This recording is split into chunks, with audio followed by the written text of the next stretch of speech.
El 12 de marzo de 1945, el Tercer Reich se encontraba en sus últimos estertores.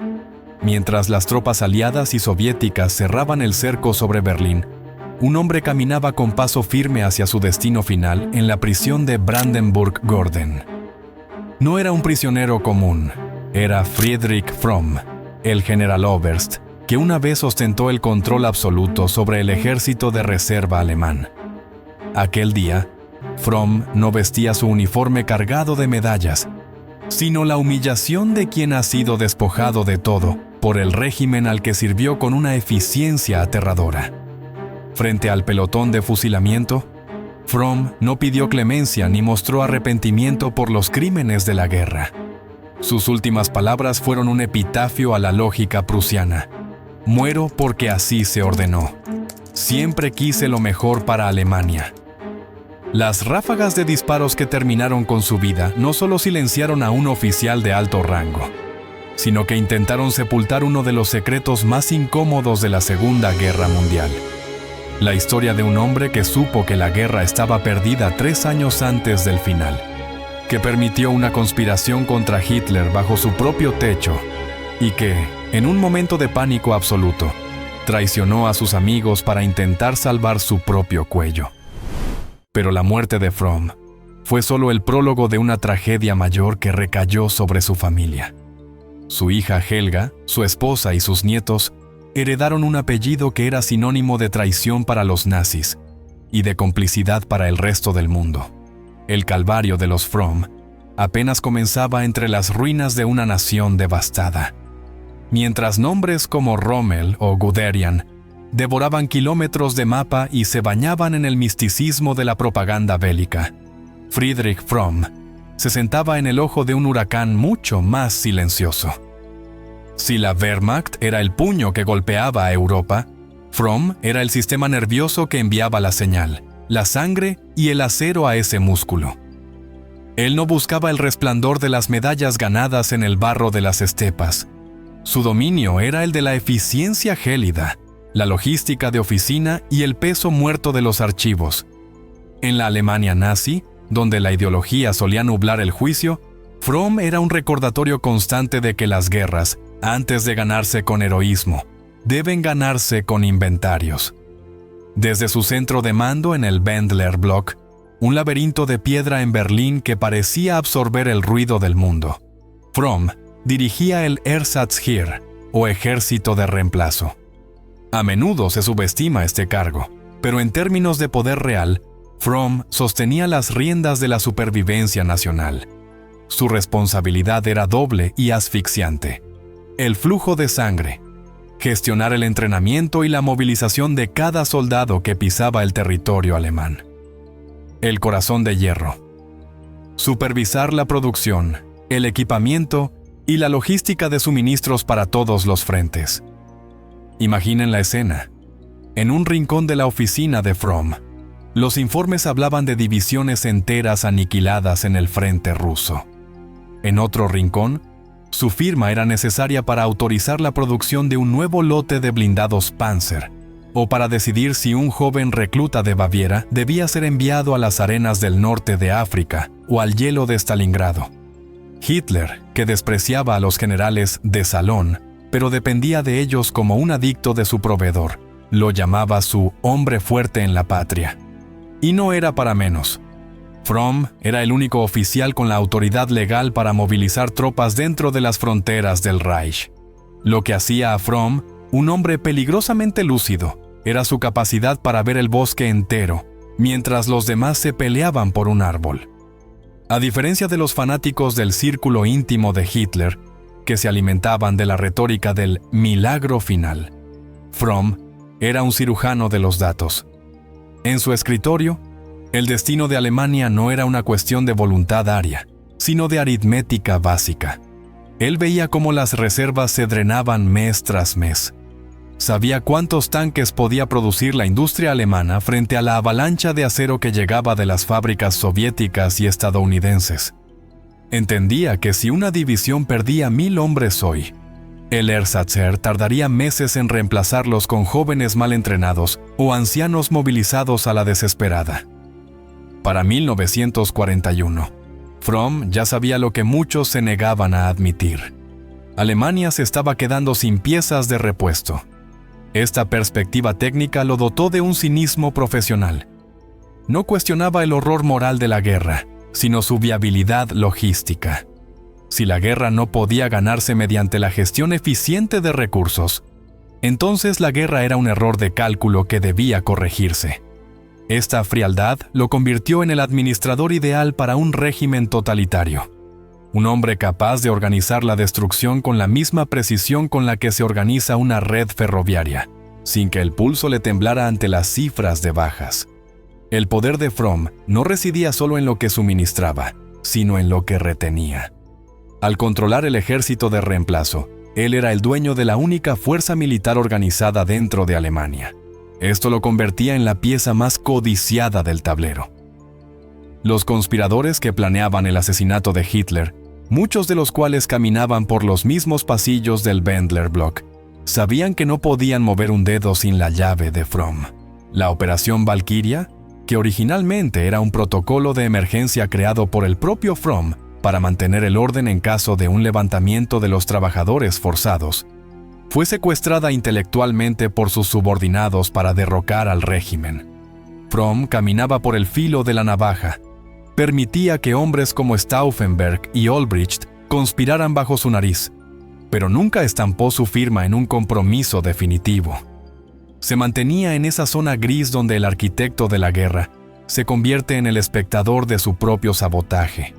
Él era el custodio de las sombras, mientras autorizaba el envío de municiones al frente para mantener a Hitler en el poder.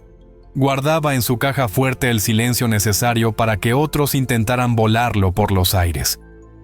Esta dualidad, ser el motor de la maquinaria y, a la vez, el hombre que podía apagar el interruptor, lo define como el personaje más pragmático y quizás más oscuro de la jerarquía militar.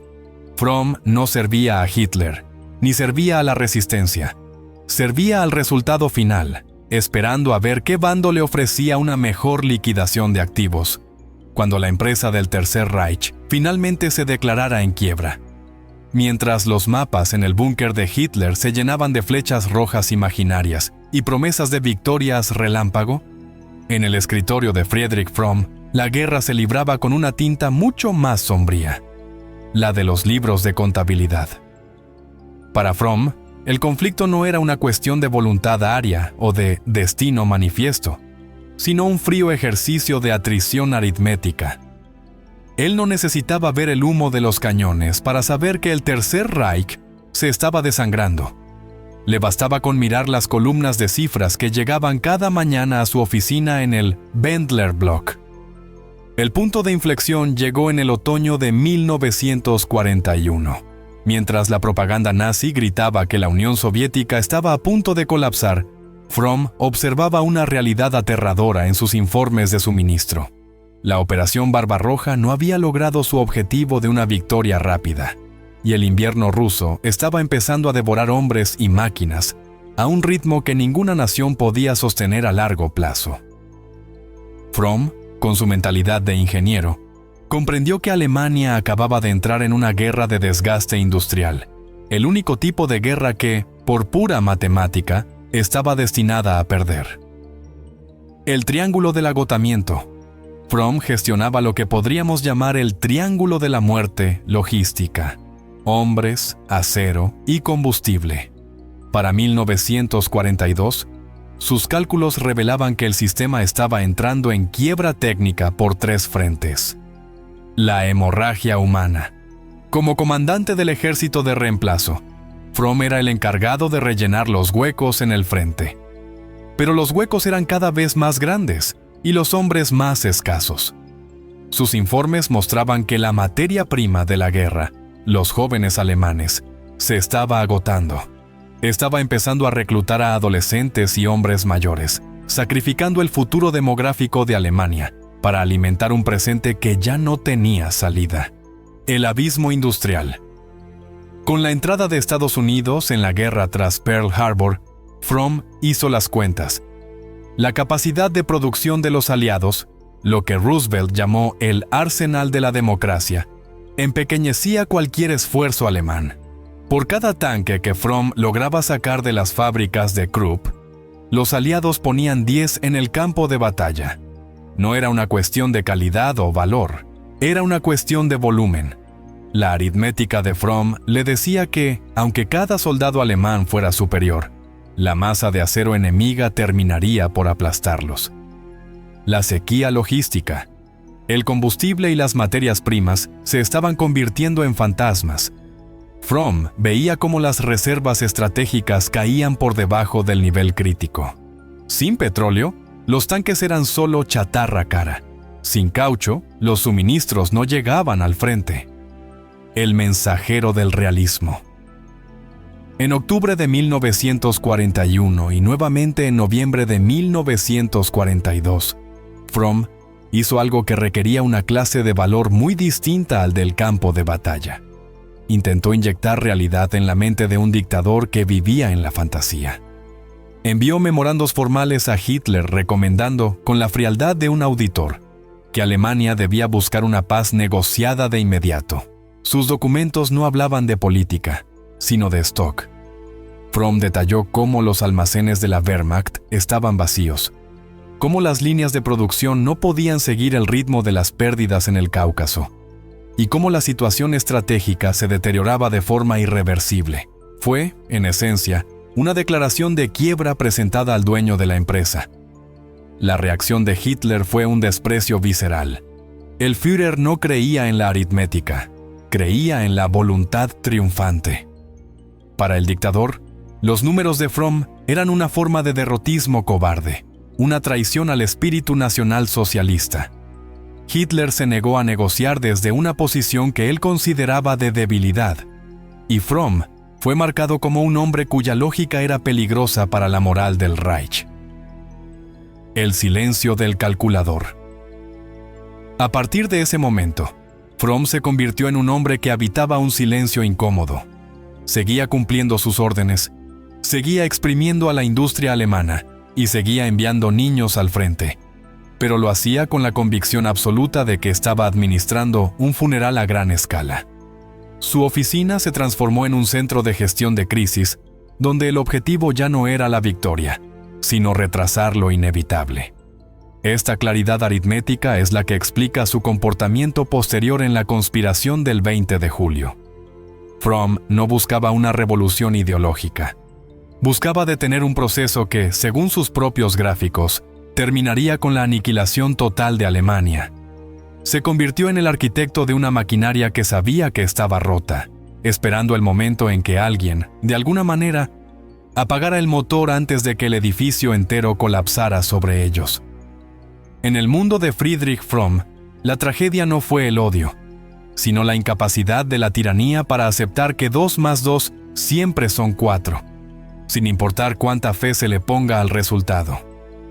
El número 11 al 13 de la calle Wendlerstraße, en el corazón de Berlín, no era simplemente un complejo de oficinas administrativas. El Wendler Block era una fortaleza de granito y burocracia, un laberinto de pasillos interminables donde el eco de las botas militares resonaba con una autoridad que parecía eterna. Sin embargo, tras los muros de este centro de mando del ejército de reemplazo, se estaba gestando el sabotaje más audaz de la historia moderna. Friedrich Fromm, el hombre que gobernaba este edificio con puño de hierro y una eficiencia germánica impecable, se encontraba sentado literalmente sobre un barril de pólvora. Lo más inquietante de esta realidad es que él, con su aguda intuición prusiana, era plenamente consciente del peligro. En el Wendler Block se vivía una dualidad esquizofrénica. En las plantas inferiores, miles de burócratas y oficiales trabajaban febrilmente para mantener la maquinaria de guerra de Hitler en funcionamiento, enviando suministros y hombres a frentes que ya estaban perdidos. Pero en las oficinas del Estado Mayor, justo bajo las narices de Fromm, el aire estaba cargado de una electricidad diferente. Allí, el coronel Klaus von Stauffenberg, el carismático jefe de Estado Mayor de Fromm, y el general Friedrich Olbricht no estaban planeando la victoria del Reich, sino su decapitación. La cercanía física entre Fromm y los conspiradores era casi surrealista. Stauffenberg, un aristócrata mutilado en combate que desprendía un aura de determinación fanática, entraba y salía de la oficina de Fromm varias veces al día. Compartían mapas, discutían sobre el reclutamiento y analizaban informes de bajas mientras, en el bolsillo de su uniforme o en su maletín, Stauffenberg a menudo llevaba bosquejos de planes para asesinar al Führer. El Wendler Block se había convertido en un nido de víboras donde la lealtad y la traición compartían la misma cafetera.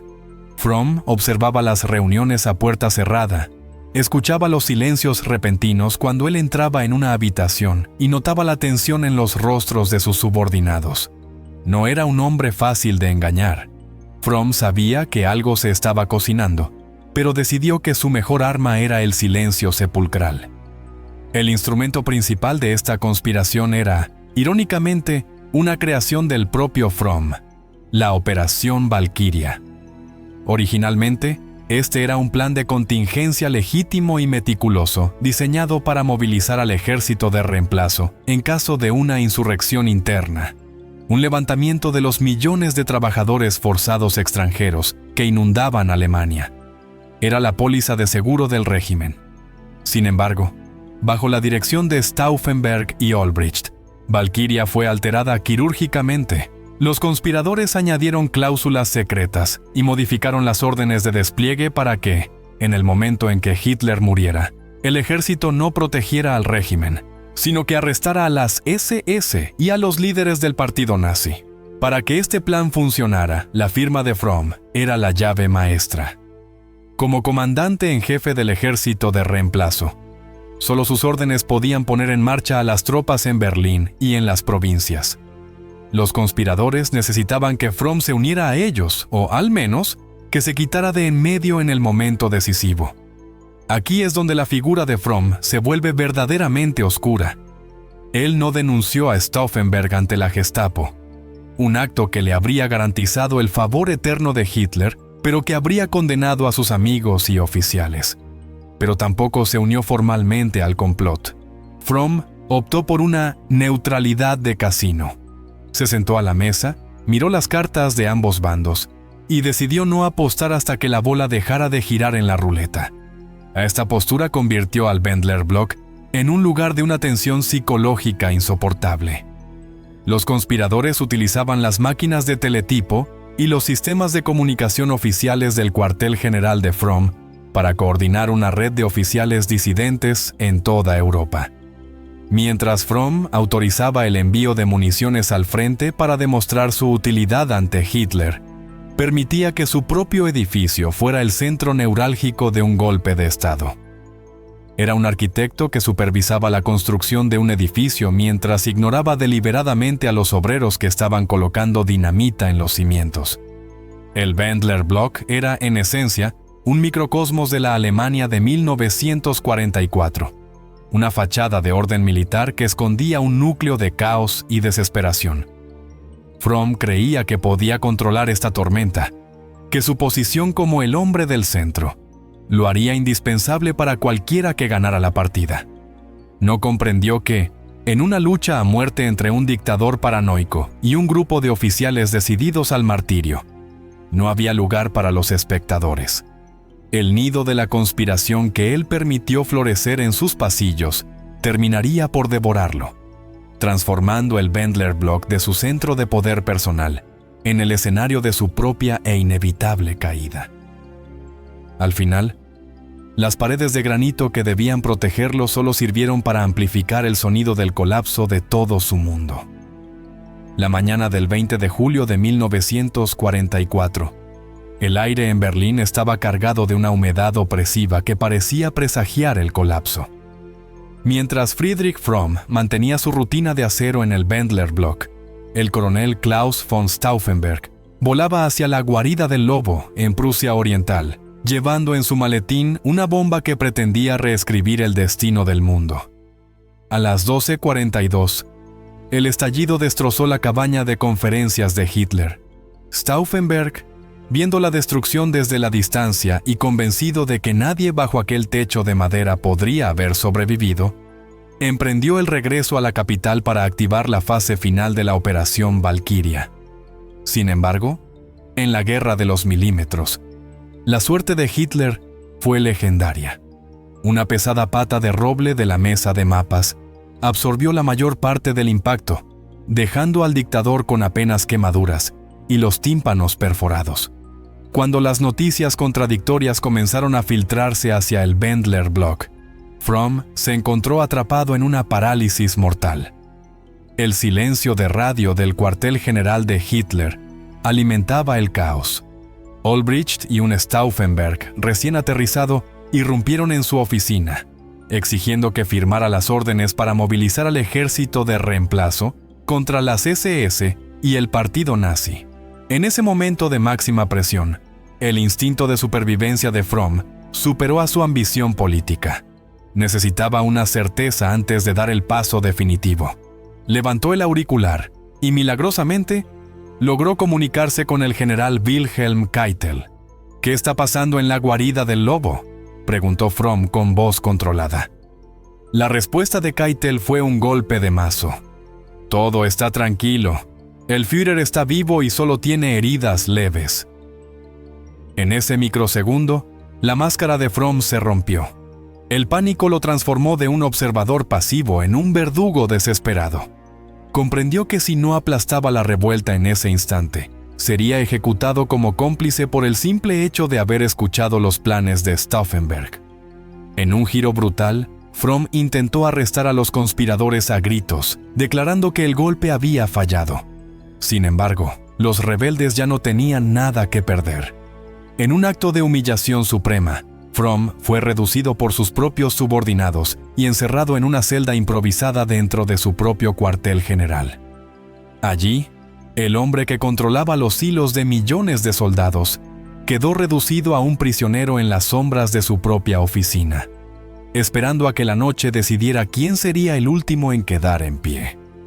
Durante horas, Fromm permaneció prisionero mientras el intento de golpe de Estado se desmoronaba en las calles de Berlín. Cuando las tropas leales a Hitler finalmente irrumpieron en el Wendler Block y liberaron a Fromm de su celda, el general no buscó justicia, sino la eliminación de pruebas. Sabía que si Stauffenberg y los demás hablaban ante la Gestapo, su propia cabeza rodaría. Con una prisa que rozaba el frenesí, Fromm organizó un consejo de guerra sumario en medio de la noche. Condenó a muerte a Klaus von Stauffenberg, Friedrich Olbricht, Albrecht Merz von Quirnheim y Werner von Heften. Sin esperar órdenes de sus superiores y violando la instrucción directa de Hitler de capturar a los líderes vivos para interrogarlos, Fromm ordenó que fueran llevados al patio del edificio.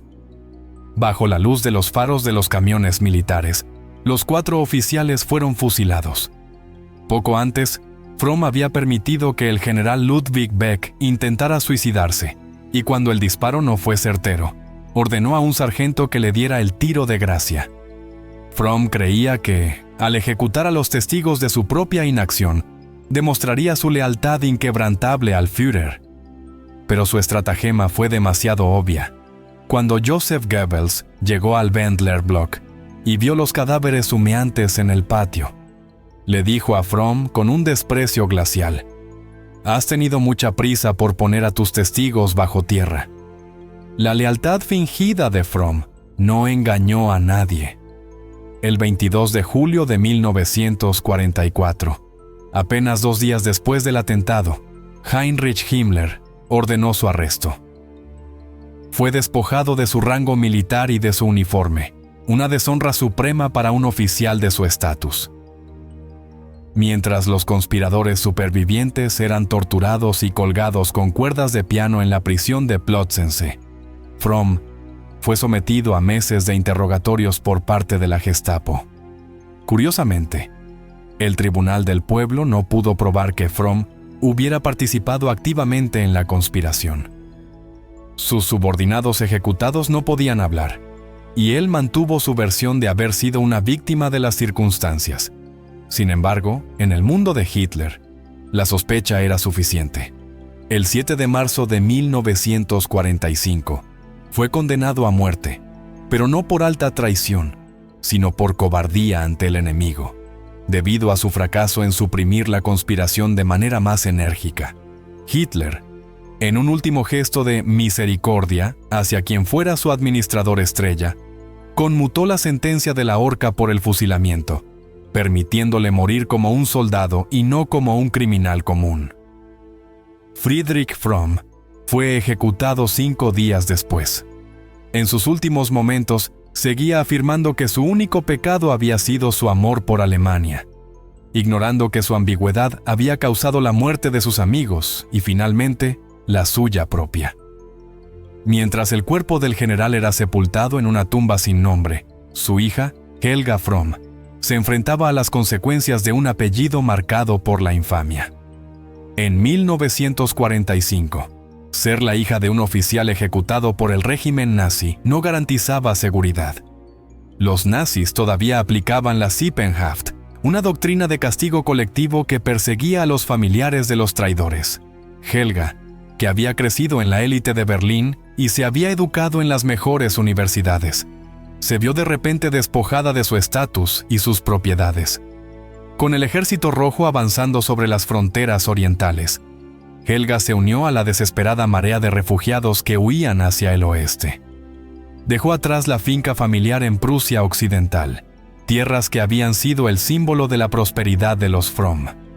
La huida fue una pesadilla de frío, hambre y bombardeos constantes.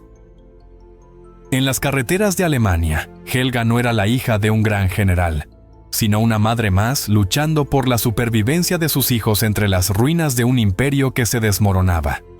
Al terminar la guerra, Helga se encontró en la zona de ocupación soviética. Para las nuevas autoridades, el nombre Fromm era una reliquia del militarismo prusiano que debía ser erradicado.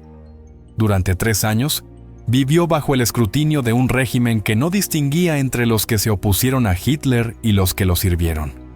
Sin embargo, Helga poseía la misma determinación administrativa que su padre. En 1948, logró cruzar la frontera hacia la zona británica en la Baja Sajonia, buscando un nuevo comienzo donde su pasado no fuera una cadena. En la Alemania de posguerra, Helga Fromm, ahora bajo el nombre de Helga Hanke, tras su matrimonio, decidió que el silencio no era una opción. Se sumergió en la política, pero no para rehabilitar la imagen de su padre, sino para dar voz a los millones de expulsados, Heimatvertriebene, que como ella, habían perdido sus hogares en el este. Se convirtió en una figura clave del bloque de los expulsados y los desposeídos, BHE, un partido que canalizaba el dolor y la pérdida de los alemanes desplazados. Su carrera política fue una anomalía exitosa.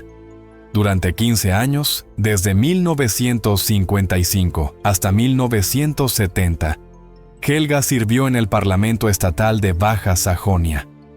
Fue una de las pocas mujeres de su época en alcanzar posiciones de liderazgo parlamentario. Su enfoque era puramente pragmático: vivienda para los refugiados, pensiones para las viudas de guerra e integración social.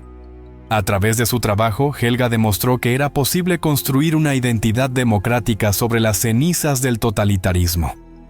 Aunque rara vez hablaba en público sobre la noche del 20 de julio, sus cartas privadas y los archivos recuperados muestran a una mujer que luchó internamente con el legado de su padre.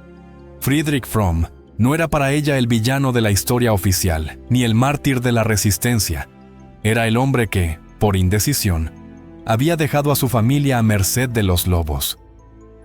Helga murió en 2004, a los 90 años, habiendo vivido lo suficiente para ver a su padre ser reevaluado por la historia no como un traidor, sino como una figura trágica y compleja.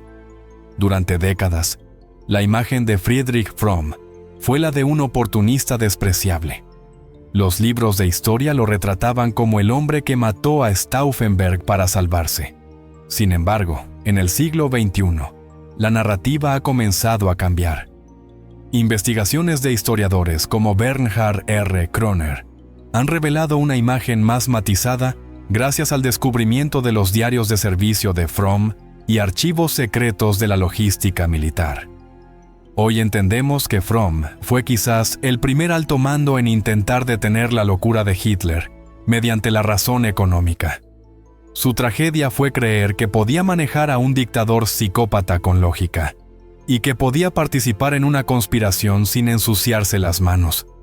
Fromm representa a la perfección el dilema de la élite alemana de la época, hombres que despreciaban el nazismo pero amaban demasiado el orden y su propia posición para destruirlo a tiempo. El legado de los Fromm es un recordatorio de que en los regímenes totalitarios no existe el terreno neutral.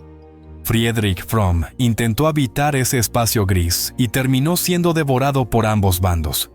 Su familia, sin embargo, logró lo que él no pudo: sobrevivir a la caída y encontrar un lugar en un mundo donde el deber no se mide por la obediencia a un hombre, sino por el servicio a la libertad. La historia de Fromm no es solo la crónica de una ejecución, sino el estudio de cómo la ambigüedad moral puede ser tan letal como la traición misma.